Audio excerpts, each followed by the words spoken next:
noticias en Televistazo con Alfonso Espinosa de los Monteros y Teresa Arboleda. Buenas noches, amigos. Se avisoran cambios en los textos de las enmiendas constitucionales. En la segunda reunión de la comisión ocasional que debe analizarlas, se discutió sobre la facultad de hacer algún cambio. Teresa. Alfonso y amigos, buenas noches. El oficialismo dice que puede cambiar el texto entregado por la Comisión Constitucional, mientras la oposición dice que no. Patricio Díaz estuvo presente y nos informa. La segunda cita de la comisión de la que analiza las enmiendas tuvo a todos sus integrantes. Aunque el representante de Creo, Patricio Donoso, dijo que no acudiría, al final llegó y explica por qué. Se están cometiendo tantos errores en la comisión de arranque que es mi deber venir y decir las cosas como son.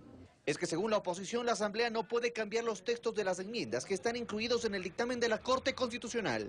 Luis Fernando Torres, del Partido Social Cristiano, hace incluso una advertencia. Si es que hay cambios gramaticales de forma o de fondo a los 16 textos, una vez que las enmiendas entren en vigencia, se podrá demandar la inconstitucionalidad por la forma. Y yo seré el primero en presentar la demanda por la inconstitucionalidad. Pero Marcela Guiñaga, vicepresidenta de la Asamblea e integrante también de la comisión, piensa lo contrario.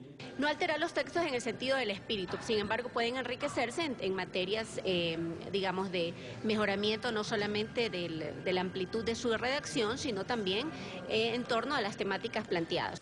Después de la lectura por más de 5 horas de las 143 páginas del dictamen de la Corte Constitucional, la comisión aprobó su cronograma de trabajo, en el que se prevé tener listo el informe para primer debate el 28 de noviembre.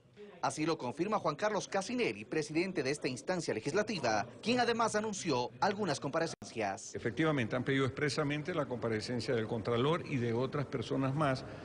Vamos a revisar un listado de las personas y de los temas. La comisión se volverá a reunir el próximo lunes. Delegados de más de 300 organizaciones civiles se reunieron esta tarde con el alcalde de Guayaquil, Jaime Nebot, para respaldar la consulta popular local.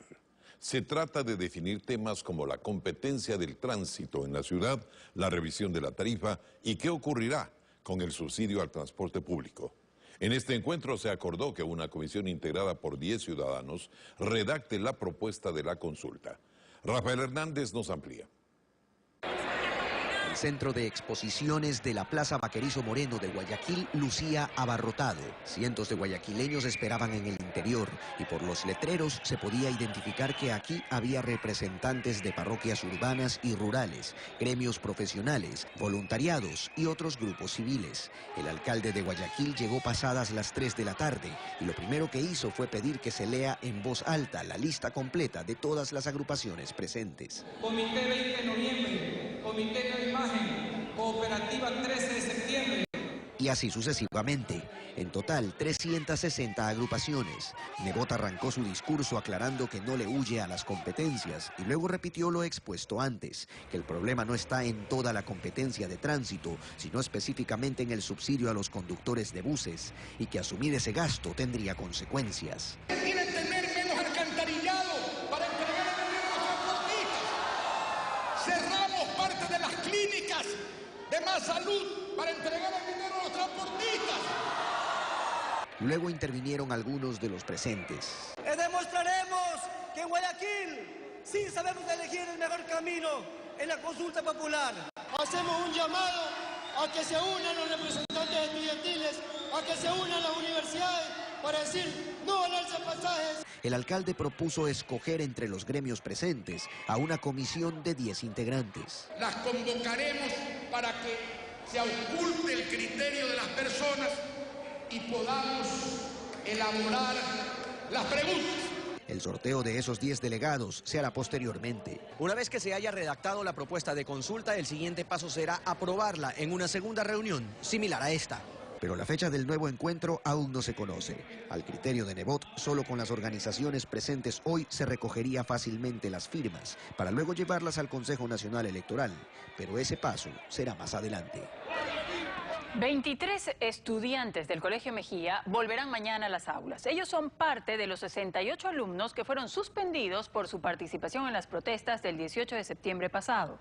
Francisco Garcés sigue el caso y nos cuenta que los padres de familia mantendrán una huelga de hambre hasta que todos los estudiantes sean reintegrados al colegio. El ministro de Educación, Augusto Espinosa, dijo que aún se analizan sanciones para 45 estudiantes del Colegio Mejía que participaron en las manifestaciones del 18 de septiembre pasado. Estas serían mayores a la suspensión de 30 días que recibieron otros 23 alumnos, quienes volverán a las aulas este viernes. En otros casos en donde ya se destruyó la propiedad, en esos casos sí amerita una sanción mucho más severa, como la separación del plantel. El ministro dijo que este análisis no será influenciado por la huelga de hambre que llevan adelante los padres de los alumnos. Por más que padres de familia hagan huelgas de hambre, por más que padres de familia imploren, no hay cómo violentar la normativa y además es parte del proceso de enseñanza. Un posible cambio de colegio preocupa a los padres. Mario Quispe dijo que no aceptarán esa decisión. Es como su segunda casa, que le estiman muchísimo al instituto, entonces, ¿cómo está el Colegio Mejía? Y todas esas cosas, y no hay posibilidad de que nos reubiquen. Por eso, la huelga de hambre se mantendrá, como dijo Elizabeth Piñán. Hasta que nos traigan un documento firmado que nosotros podamos tener en las manos y podernos respaldar para que nuestros hijos ingresen a clases. La exigencia es tener una decisión favorable a los 45 estudiantes que aún están suspendidos. Los padres de familia siguen con su huelga de hambre. Ellos esperan que el problema esté solucionado máximo hasta el día martes. De lo contrario, planifican también nuevas acciones. Para ello, mantienen conversaciones y buscan el respaldo de organizaciones gremiales y estudiantiles con las que analizan la posibilidad de iniciar nuevas medidas de presión. Gracias por acompañarnos en Televistazo Estelar. En esta fotografía vemos la columna de los próceres ubicada en el Parque Centenario, en el centro de Guayaquil. Este es uno de los más bellos, imponentes e importantes monumentos de Guayaquil y del país. Nora Pinergote compartió esta fotografía a través de postales@ecovisa.com, como usted también puede hacerlo. Seguimos informando.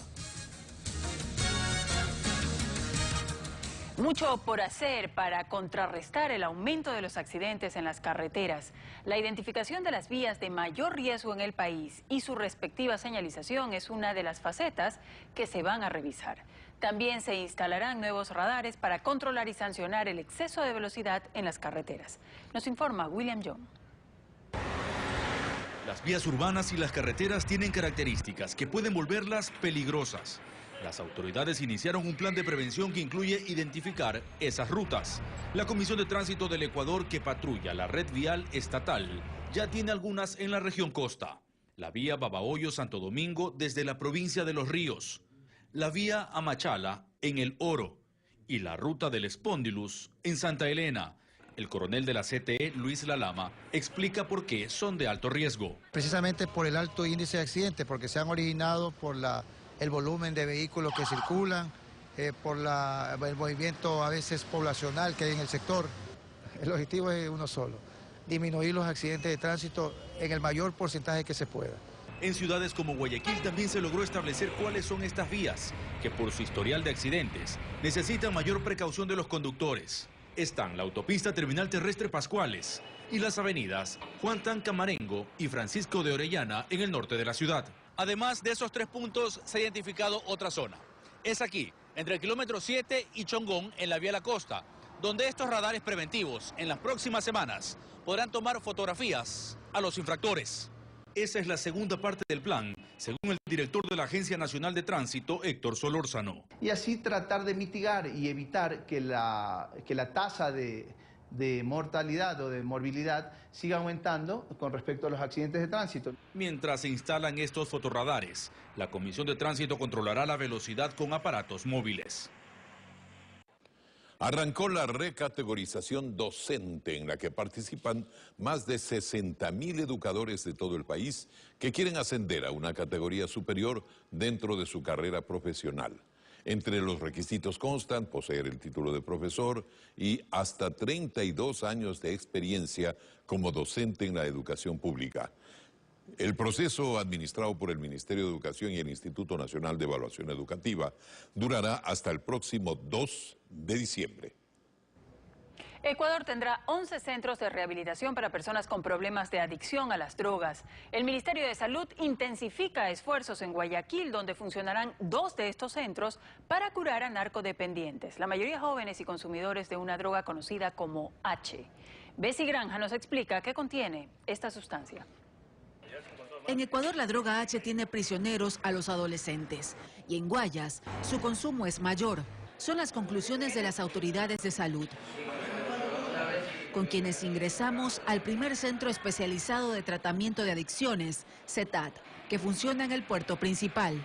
Roberto Celi, jefe del programa de salud mental del ministerio, nos explica que 6 médicos trabajan allí para rehabilitar a los adolescentes consumidores de H.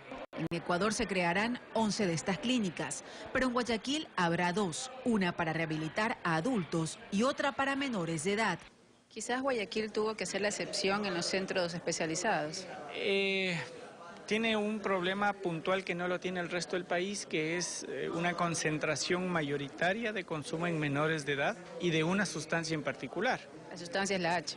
La sustancia es la H. ¿Pero a qué se enfrentan? Lo averiguamos en el Laboratorio de Criminalística de la Policía Nacional, donde se realizan pruebas a las dosis incautadas. Los análisis arrojan lo siguiente: la H es heroína mezclada con diltiazem, un medicamento para controlar el ritmo cardíaco y que hace lenta la respiración; ketamina, un potencial alucinógeno y anestésico; marihuana y talco. La experta, quien no puede identificarse por seguridad, nos explica los riesgos de esta droga. Este tipo de drogas es una de las drogas más adictivas y más tóxicas para el organismo. Tiene un efecto depresor sobre el sistema nervioso central y pues al ser combinada su efecto se potencializa. Las autoridades de salud dicen que también fortalecerán la atención ambulatoria con la incorporación de 200 psicólogos en los hospitales y centros de salud. Todo para proteger a la población más vulnerable. El Comité Empresarial Ecuatoriano se sumó a las críticas para el cortometraje La Verdadera Libertad, realizado y transmitido por la Secretaría de Comunicación de la Presidencia a través de los canales de televisión. Se retrata en forma distorsionada al sector empresarial y se fomenta odiosidades, dicen. Este es el comunicado. Debemos sumarnos al rechazo expresado por distintos sectores ciudadanos en el sentido de retratar de forma distorsionada a sectores empresariales del país, que se someten a la ley cumpliendo con las actividades que les son propias, sin realizar actividades políticas. Estereotipar a banqueros y propietarios de medios de comunicación privados como villanos opuestos a libertades fundamentales y al interés general de la ciudadanía que defiende el gobierno nacional, no representa sino apelar a un argumento simplista que fomenta odiosidades indebidamente. Si la SECOM desea destacar los logros del régimen en defensa de determinadas políticas públicas, puede hacerlo de modo distinto, sin recurrir a personajes sombríos e intimidatorios que generalizan y al hacerlo comprometen la honra de empresarios que están dedicados a sus labores cotidianas, sin que pueda atribuírseles estar obrando de forma concertada e incorrecta. Por lo expresado, solicitamos mayor sensatez y cordura para evitar este tipo de controversia, que poco aporta a los verdaderos intereses del país. La información siempre actualizada en nuestro sitio web ecuavisa.com. Síganos en el momento en que usted desee. Gracias una vez más por acompañarnos en Televistazo. En esta fotografía podemos observar el atardecer en Chone, provincia de Manabí. Raúl García nos envió esta imagen a través de postales del Ecuador, @ecuavisa.com. Usted también puede hacerlo. Envíenos sus postales. Seguimos informando.